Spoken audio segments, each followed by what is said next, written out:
Hi guys! Tara, mag-fish curry naman tayo for today's lunch. Kayo, anong lunch nyo for today? Ayan, fish curry ang lunch natin for today.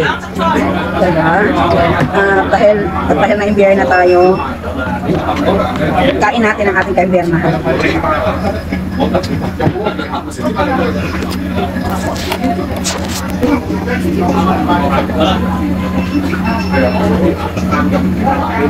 Aga ko na imbiyar na kanya doon, eh. Ilang beses na ako naka-encounter niyan. Yung may mga alagang mga bata. Pagtakbo-takbo, hayaan lang ng mga kahit namatawid sa kalsada, hayaan lang ng mga yaya. Hindi lang naman Pilipina, hindi lang naman Indonesia, hindi lang naman Pilipina gumagawa. Ano naman ibang lahi.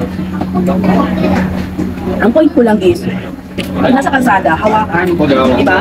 Responsibility natin yung hawakan yung mga bata pag nasa kalsada. Kasi public yun, pag nasagi yun o nakasagi yun, what if naman kung nasagi namin yun siya at napuruhan namin masagi yun kasi nakaano ko nakapag-break ko, automatic kong na-break, napigla ako ba? Paano kung nasagi ko yun? Doon ko nang sa bata, dahil umiwas ako. Diba? Sino mapapagalitan ng amo? Ikaw din. Dahil hindi mo hinawakan. Dahil napadala ka sa iniisip mo, anong magagawa mo? Bata yan eh. Diba? Hindi man ganun yun. Hawakan mo.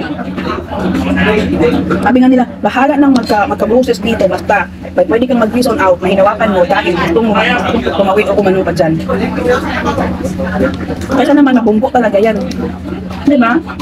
Hindi kasi pwedeng i-reason out mo yan. Ano magagawa namin? Diba? Kaya yan. Uy, pwede yun. Baka kasi yun. Nababa. Nang bigla kong nag-break, tinunan ng gano'n. Yung belt ni Lola sa wheelchair, andito. Parang na-push yung chan ni Lola, na-forward ni Lola sa amin. Dahil lang yung na ako talaga. Sorry na. Nag-bent out ako sa inyo. Kala kaya mo na ako. Para mawala yung kakabiyar na.